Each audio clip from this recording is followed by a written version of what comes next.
You can have it on this mic. Is it on that mic? Is it on the same mic? Hello, hello, hello. Good evening. It's nice to see you all. Your beautiful, exciting faces. I have multiple things to discuss before we begin class. First thing is this. We're going to have, this is a ways away, but we're going to have a night of Thanksgiving on November 27th. So this is the Sunday at, what? Dude, let's go. On Jimmy's birthday, I actually knew that. And so we're going to do things. We're going to have a night of Thanksgiving on the 27th, which is a Sunday.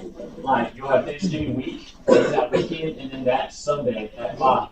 And so if you just decide you don't want to drive on Monday morning or very late Sunday night, and you're here on Sunday afternoon, we would love for you to join us. However, and here's some details about it. However, we are going to get y'all to help us in advertising. And so it's going to be a community thing. Like, we're going to do it at the Donner soccer fields with people around. We're going to invite as many people in Montgomery as we can. I just had 200 flyers and 1,000 note cards printed. And so for y'all, I want it to be on your college campuses. I want it to be wherever you go to eat consistently at anything. And people you come in contact with the stores, tell people. And so we'll have some specific days where we'll go out and post flyers and stuff like that. But on Sunday, we will have the flyers and the note cards out on the tables in the west foyer and the east foyer, which a lot of you will come in on the west foyer. And so you'll see them on the table there. And so if you want to go ahead and take it upon yourself to do some of that and put up some flyers and give out some note cards and stuff, then you can do that. But we'll also make some times for y'all to do that as a group. So be on the lookout for that. Matt, do you have a question, or are you just like? Okay, I wasn't sure. Sorry. You're like, shit, I wasn't sure. More close to now is Halloweenmas. Halloweenmas is November 6th. Billy wrote me this note and told me to read it to you. It's really not even a note, but we would like students to sign up to bring food. You can pair up if you want. And so he said this is an opportunity for you to like serve. It's a big college event, and they're not providing for you. They want you to all kind of pitch together like one big family and bring food for each other and have a potluck. And so bring some desserts, bring some sides and some main dishes, whatever. Look at the meal train, and this is kind of how you're going to sign up for the event. Because they need to know how many tables and chairs and stuff to set up. So go to the meal train, figure out what you can bring. This is how they're going to know what to prepare. And so this is always a big event. You don't need to have that number. This is always a big event for our college ministry or for our church, because a lot of people from church will be there, and they'll want to talk to you and connect with you. And so please make it a thing to come to this, and even a big deal for you, because it is for us, because we always enjoy it. And bring some food. If you're not planning on bringing food, but you do want to come, you are absolutely still welcome, but just text me. Because this is how we're going to know if you're coming. And so if you're not going to bring food, but you're still going to come, text me so I can know, so we can have enough table and chairs set up. Okay, that's all I know. Yes, that is it. Let's. Huh? Oh, okay, yeah. Which one? Go through this? Yeah. Okay, yeah. This will also be posted on Instagram soon. So, but I mean, the sooner you can start that, so fine.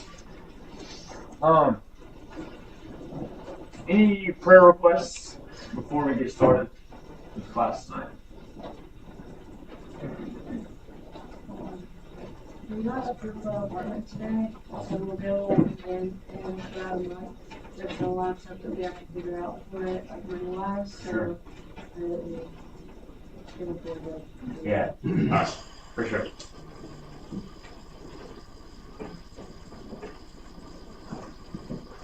Okay. All right, let's pray.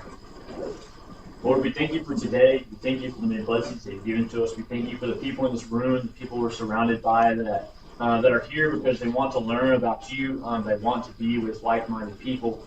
They want to be encouraged by being here.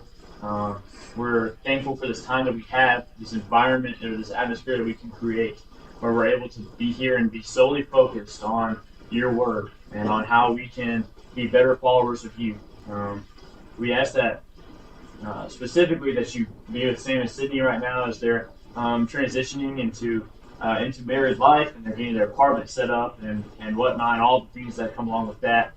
We know that's a stressful time, and it can cause a lot of anxiety, so we ask you to be with them throughout the whole process. Lord, be with those of us in this room who are hurting, who are stressed, who have friends or who have family who are going through difficult times, who are in the hospital or are struggling with family things. Lord, we know that there's so many things happening in each of our lives that often are not brought up, and so we ask that you be with each of those situations and have your hands involved in our lives. We love you, and we're thankful for you and your Son. It's in His name that we pray. Amen. Okay, tonight is Love is Not Irritable. We're getting close to the end of our series. Can y'all see from there? Do I need to back up a little bit? You okay? Okay.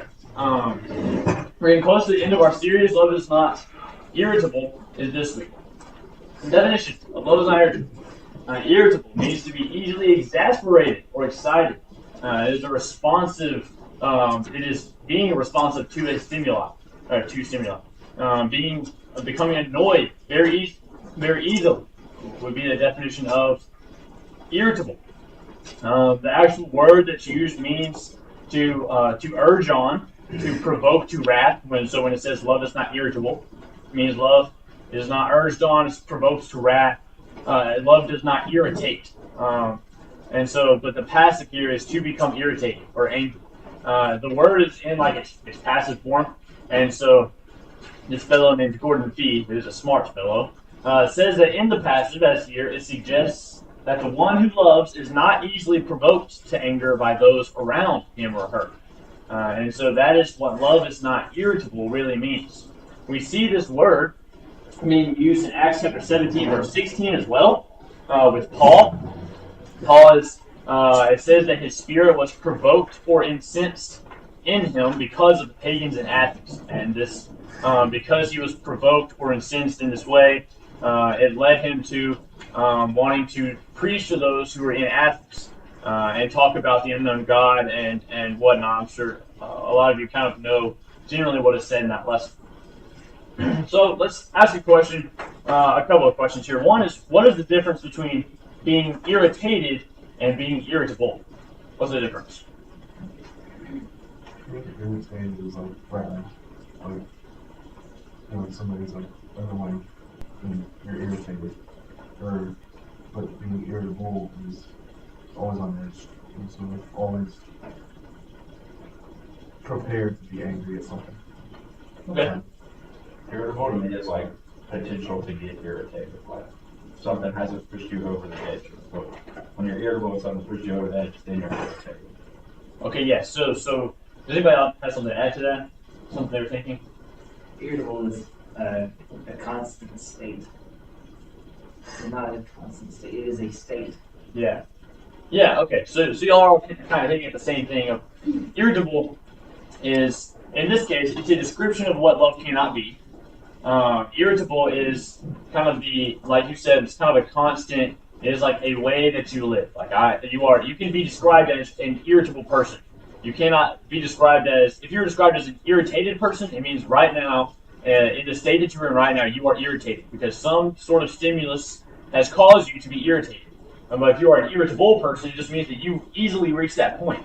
It doesn't take much for you to reach the point of becoming irritated. What are some times in the Bible when someone was irritated that you can think of? Christ, when you flip over the tables in the temple. John 2 is an instance of that. John 2, 13 through 17. Jesus was pretty irritated because it was difficult for some people to get to the temple and worship. And that caused him to be irritated. What else? Moses and the rock. Moses was called the most meek, the most humble person on the earth in Numbers chapter 12. And we see Moses becoming irritated. Who else? David was irritated with himself after all the sin that he did. Okay, yes. So sin and David's lack of self-control caused David to be irritated. Yes. What else? John, after Israel died, Yeah. So he was irritated with God. The stimulus was He wanted something to go his way, and his way was not done. Like God's way was done, and people repented of their sins, of what they were doing wrong. They changed. Jonah was irritated.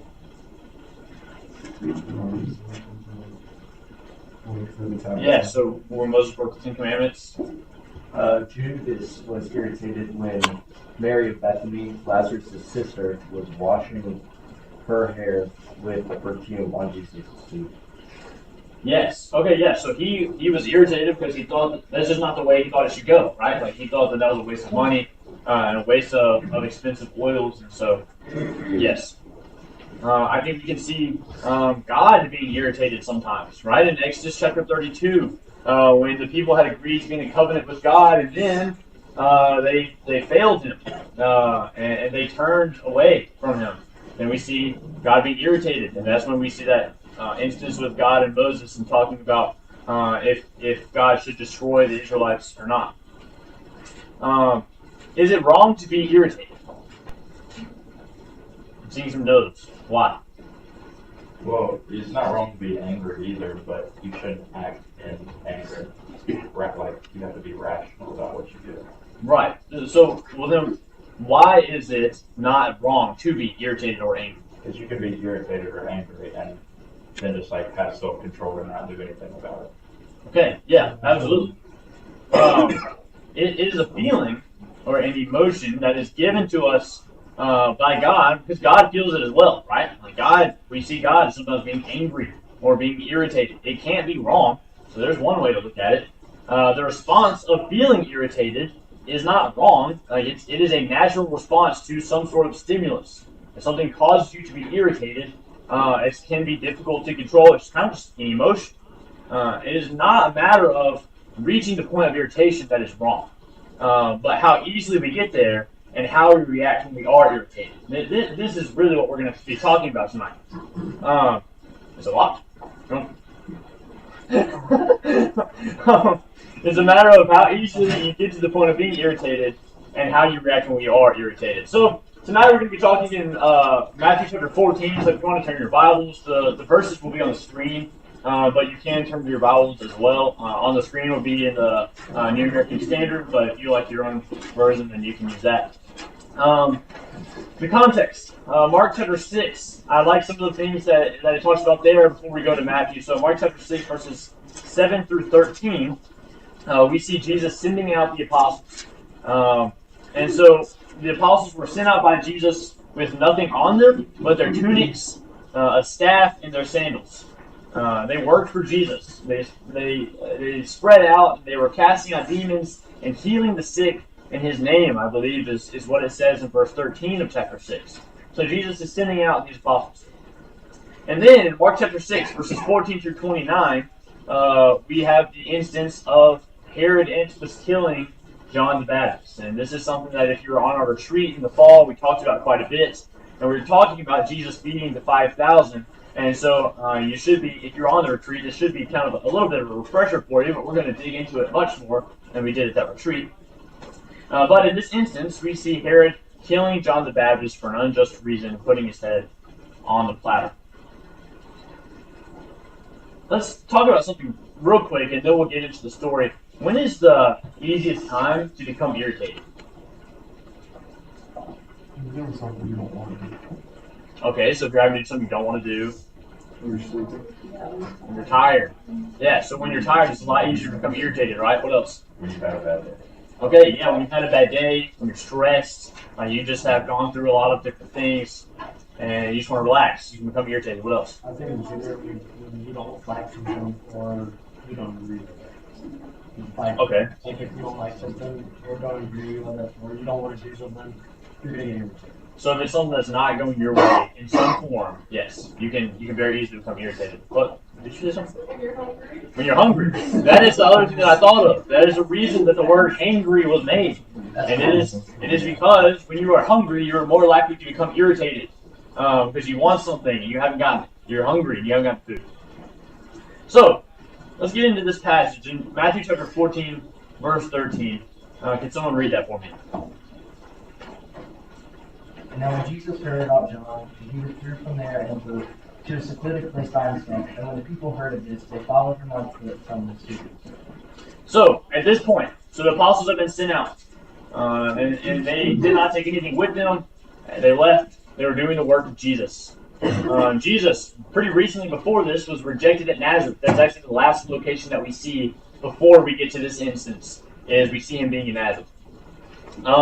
And so the apostles come back to Jesus. Jesus hears about John being beheaded. He withdraws himself. The apostles come back, and they're all together at this point in Matthew chapter 14. So they're tired, they're hungry, and they all want to be alone. They've done a lot of work that day. Jesus hears about his cousin being beheaded, and they all are trying to withdraw themselves.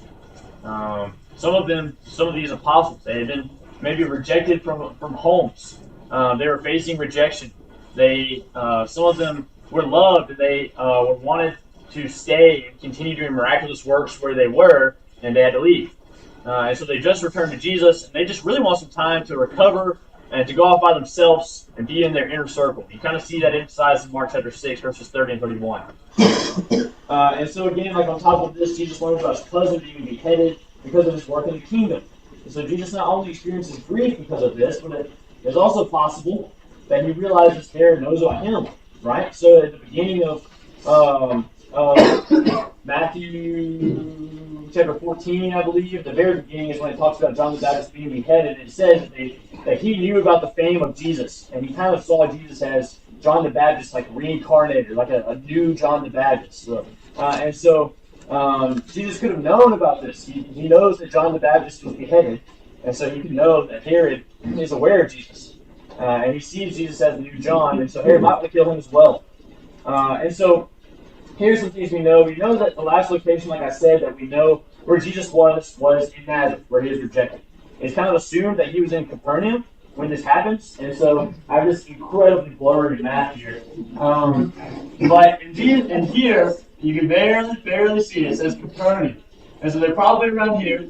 And so when they go to sail off and they get on this boat and they cross Galilee, they're probably going in this general area of Bethsaida. I believe it's Luke's account that talks about them being in Bethsaida. And so then when they leave, they're going to travel back to Gethsemane, something that gives something along those lines. And so while they're here, this is a different territory. So this Herod of Antipas is kind of in charge of this. This is his territory. This is the Tetrarchy of Philip. And so this is not Herod's territory. So, I say all that to say that it is certainly possible that Jesus is not only retreating to seek solitude, but he could also be retreating because of safety at this point. If he knows that Herod's trying to kill him, he knows that it's not his time. Jesus, of course, could probably find multiple different ways to not be killed at this time, as he has in other instances in the Bible with people who want to kill him. He knows that it's not his time. But it's possible he was leaving where Herod could reach him and going to a safe place for both safety and for solitude. But what happens when they arrive? When they reach where they're supposed to be going? Mark's account says that there's already a crowd waiting for them on the shores of this area. They heard that he was going to be there, and then they found a way to either cross the Jordan River, or if they were coming from the other side, or if they were coming from the villages and areas around Bethsaida, they all joined together to receive Jesus and his apostles around Bethsaida. So this retreat that Jesus and the apostles so badly needed turned into this huge event. How would you react? Like, because of that, you kind of grew up with John the Baptist has been killed. You're fearing for your lives. You know that someone's trying to kill you. You've been serving others all day, and you just want to be alone. Do any of you have a social battery? I kind of call it a social battery. It's just like this idea that you can only be around people for so long. I never really noticed it, I think, until I got into college and I was around people all day. But especially like if I am at a big event or like the retreat that we just went on, like you're going, and it's great for me. It's great being with all these people, and I love being with people. But then there's a point where I need to be alone, and I either need to like go outside or like go to the gym or go to my house and lay in my bed and ball up in a ball and just lay there by myself. There's times when you have to be alone. Like all of your tension and your stress can kind of leave you when you're alone. Never getting that relief would take a toll on us, right? Like when you feel like that, you're constantly thinking about the exact time when you can get relief. So maybe you're thinking like, man, when this class ends, or when I can go home, or whenever I get off work, I can get relief. I can be by myself, or I can go be with people that I really care about, and I can just relax. And when you are thinking of this, you really try to not let anything get in the way of that needed time of rest. So Jesus and his apostles are in need of that. They really need this time to retreat and be alone. They need to experience this relieving feeling of safety and solitude. But what do we see in verse 14? Mac, you want to read that? When he went ashore, he saw a large crowd and felt compassion for them and healed their sick. So how did Jesus and his apostles react? Jesus, we see, reacts like this. His compassion on the crowds. He realizes that they are in need of his help. So even feeling like Jesus does now, he is able to put himself aside and shift his focus outwardly, giving of himself even more to people who need his abilities, even when they really don't truly understand him. Let's move on to verses 15 through 18. Abigail, you want to read that for me? When it was evening, the disciples came to him and said, "This place is desolate and the hour is already late. So send the crowds away, that they may go to the villages and buy food for themselves." But Jesus said to them, "They do not need to go away. You give them something to eat." They said to him, "We have here only 5 loaves and 2 fish." And he said, "Bring them here to me." So how do the apostles react? Jesus reacts with compassion. How do the apostles react? Worry. Okay, worry. They want to send people away. Yeah. Why? They need rest. They need rest. They're irritated. They see that these people are here, and they know that they need this time to be alone and be away from everyone. They don't want to have to serve these people any longer. And it's really hard to blame them, right? They've been doing this for however long periods of time. They're ready to be alone. Question. Have you ever thought about why these 5,000 families didn't bring food with them? I say 5,000 families because at the end of this it says 5,000 men, despite women and children, and so it's kind of implied there's also women and children there. And so I feel like it's an injustice to just say 5,000. Have you ever thought about why they didn't bring food with them? They're in this desolate land is what it's called in verse 15. They're in this wilderness area around Bethsaida. Most of this part of the area is an inhospitable region. The surrounding areas wouldn't probably have even had enough food for all of these people to go buy. When the apostles say, just let them go get their own, let them go buy food, let them go get food. The villages around probably would not have even been able to have supported that many people. They kind of just up and went on this sudden journey, hearing that Jesus and his apostles would be in a certain place. So they went on this journey into this harsh landscape without bringing any provisions. So the 5 loaves and the 2 fish that we end up getting here wouldn't even really be enough to feed Jesus and the apostles, much less 5,000 people. I read that a single loaf would usually feed about 1 person. So you have 5 loaves and 2 fish. You're not feeding Jesus and his apostles, those 13 men, and you're not feeding 5,000 people today. So what were these people expecting? That they went to see Jesus and his apostles with no food. What were they expecting to happen? I think that one, they either didn't care about whether or not they were fed because they wanted to see Jesus so badly, or they expected somehow to be taken care of by Jesus. But regardless, their need for Jesus was so great that they didn't really care to bring food with them. They were in such a hurry that they didn't really think about or care about bringing food, apparently, or they would have. Jesus recognized this need. He saw how much they cared about being there. And instead of being irritable because he was tired, he puts their needs above his own. Verses 19 to 21, Lofton, you want to read that for me? Ordering the people to sit down on the grass, he took the 5 loaves and the 2 fish, and looking up toward heaven, he blessed the food, and breaking the loaves, he gave them to the disciples. The disciples gave them to the crowds, and they all ate and were satisfied. They picked up what was left over of the broken pieces, 12 full baskets. There were about 5,000 men who ate, besides the women and children. So what are some things you notice first about the crowds? Let's talk about that. What do you notice about the crowds just from this section? Okay, so they were filled. So that kind of talks about the magnitude of this miracle, right? It says that they all, they use the word all, one, and it's that they were filled, they were satisfied. So this informs the reader of the scale of this miracle, noting that all 5,000 families were filled. And I read about this, thought it was interesting, that the word for baskets is used to describe a large, heavy basket, probably of various sizes, that is used for carrying things. And so this isn't like a measly little basket like we usually think of when we think of like let's put some bread and fish in the basket. It's like, look how this little crap. It was like a basket. It was a big deal. Where they got these baskets from the middle of nowhere, I don't know. Maybe it was just one basket that they filled up a bunch of times. Maybe this was just one of those things that we can't explain because it was a miracle. I don't know. But there were baskets. What else? What else do you notice about the people, about the crowd? He told them to sit down. Okay, he told them to sit down, and they listened, right? Like, there is an acceptance of authority seen by the crowd in respect to Jesus, and showing their willingness just to submit to him, just to sit down.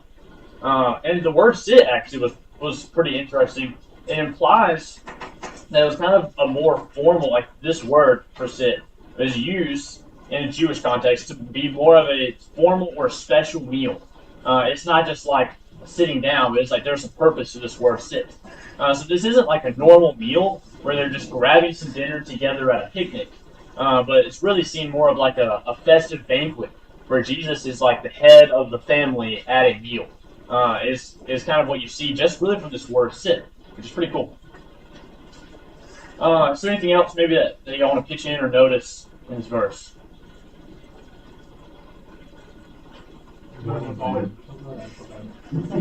You go first. What he did before he broke the loaves and gave them out, because he looked up to heaven and blessed the food.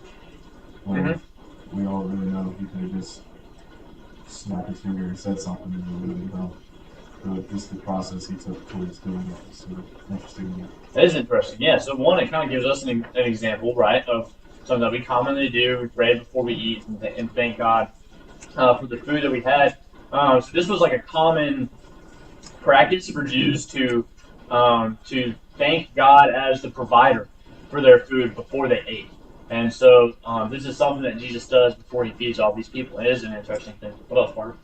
I heard it mentioned before, the 12 full baskets. There were 12 apostles, along with the 12 tribes of Israel. So just another iteration of Jesus that was really for everybody. Yeah.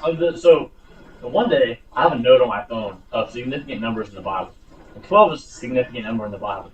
And so one day, I'm going to do a whole series on numbers because I think it's pretty cool how often the same numbers show up. But yeah, so that is an interesting thing to point out, that all like just the ties me in number 12. So we see after this massive picnic, basically, Jesus sends the disciples out on a boat. Jesus dismisses the crowds, and then he goes onto a mountain and he talks to his Father, prays by himself. So eventually he really does get to this point where he can rest, and his apostles are away.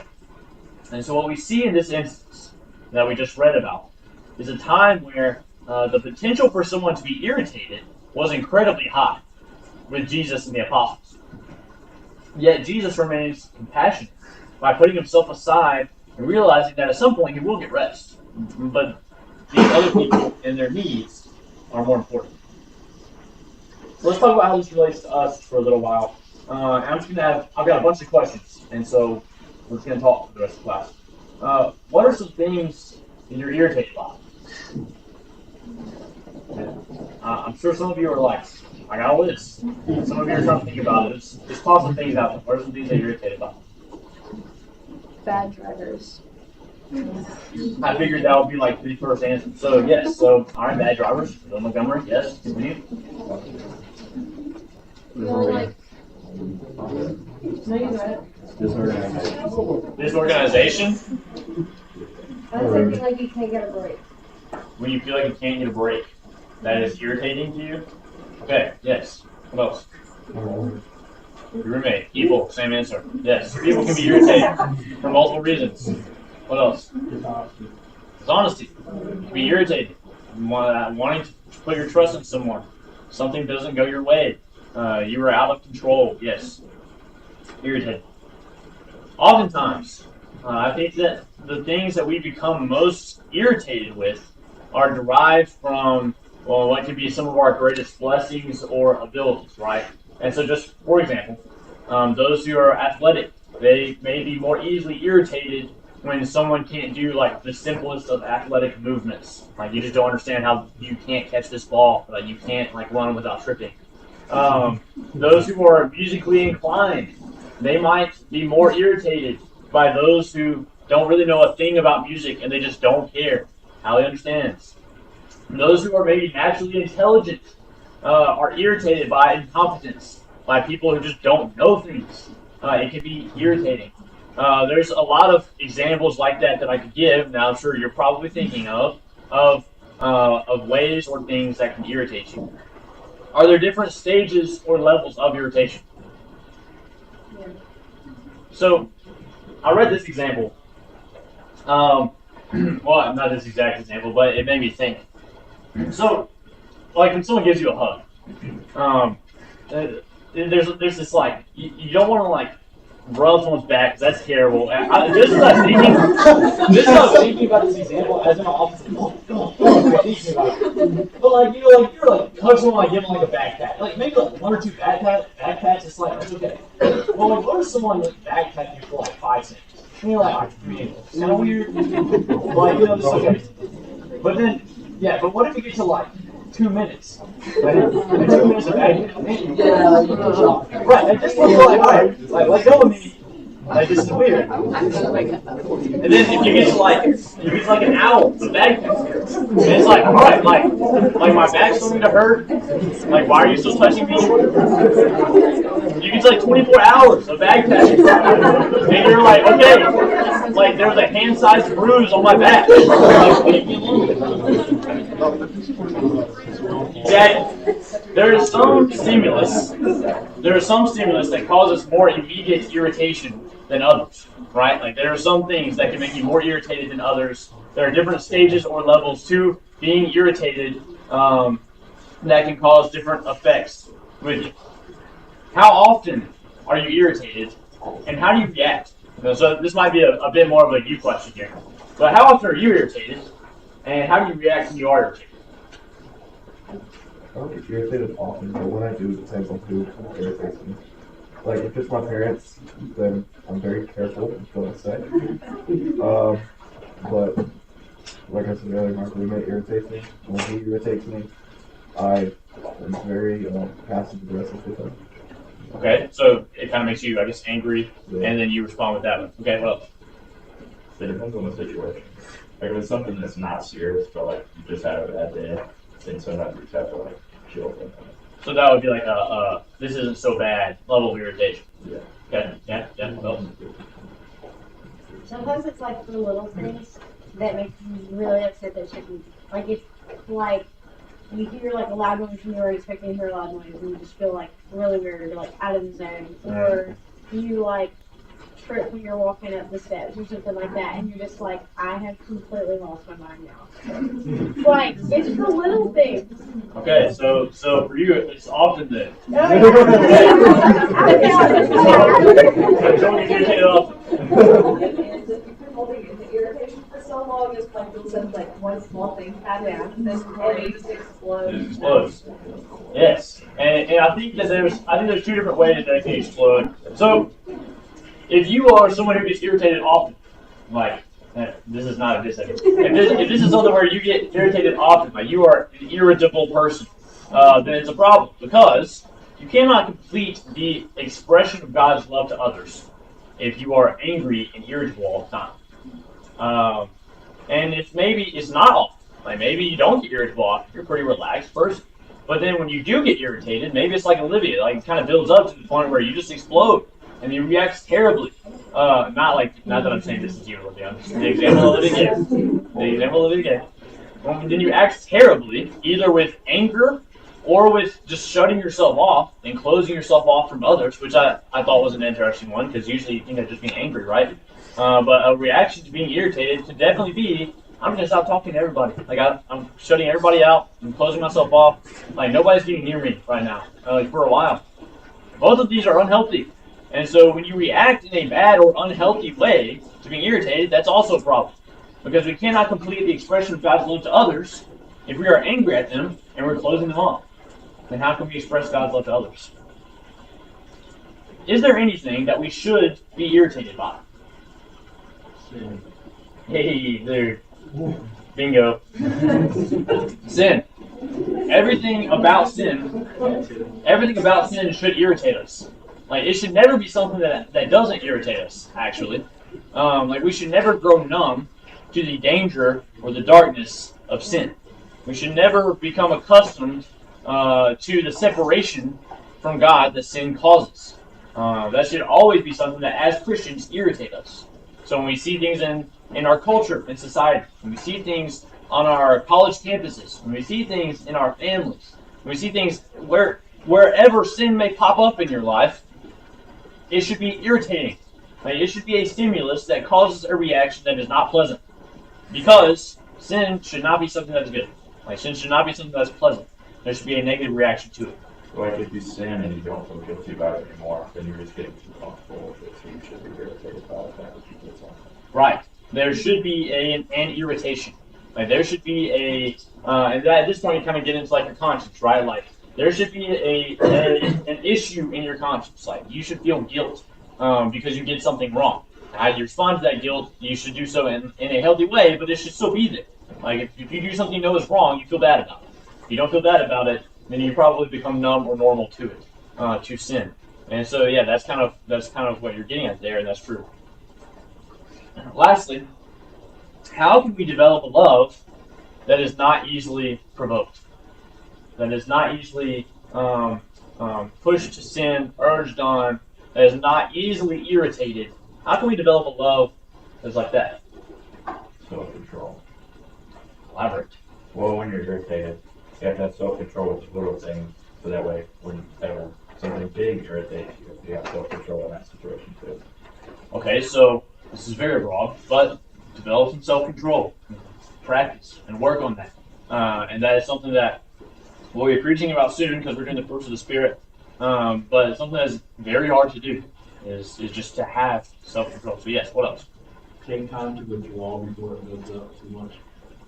Okay, yeah. So we see that, like that, Jesus and his apostles were doing that exact thing. Not necessarily that they were irritated or even really irritable at the time, but they were likely hungry and tired, and they wanted to be alone.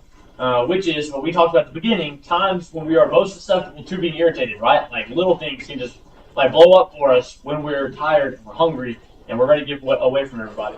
And so during this time, and they knew that they needed to recover, they went off by themselves. That was what they were trying to do. So yeah, you can withdraw. What else? Being patient with yourself because you're going to be irritated because you're human. But also be patient with other people and realizing that everyone's going to be on your nerves at some point because we're all human. Yes, exactly. That is a point, actually one of the points that I had in a roundabout way was, remember your Creator. If I were to say like a phrase to give you would be, one, remember who created you, because they're the same one that created everybody else. Remember that everyone around you was created by the same God that you were. And it is your conscious decision as to whether or not you are going to allow yourself to be irritated. And it is especially to the point of reacting harshly. Like, this is your decision. If I'm going to sit here and be irritated at whatever you want to point at in the room or whatever is happening in your life, you can choose, how am I going to react to this? Am I going to allow myself to really be irritated by this and just eat away at me? How am I going to respond? You can choose these things. So, one, remember your Creator. What else? Is there anything else that y'all have? How can you develop a love that is not easily provoked? Deal with the little things as they come up. Okay, so just don't let it build up. Okay, true. I think you need to have an awareness because whenever he saw the crowd, he immediately had compassion on them and he was aware of them. I think if we're aware of what's going on around us and how we won't be provoked about it and stuff. Yeah, so that is exactly, so, dude, the two chairs are beside each other. Hit the points that I had. I think that leads into the other thing that I thought of was to look outward. So remember your Creator, look outward. The apostles saw the crowd as the problem. The apostles did. They saw the crowd as the problem because they were irritated. and they just want a solution to their irritation. Like they wanted to be alone. When Jesus showed them that they were the problem because they were looking inwardly instead of outwardly, and they were trying to figure out what would be best for them. And Jesus takes compassion on these people outwardly, these people that needed him, and how he could help them and be there for them. So that is all for that. We'll go to the auditorium now. Remember, on Sunday we'll have the flyers and the note cards for you to pass out, to post around. So please be doing that for me. Thank you. Yes.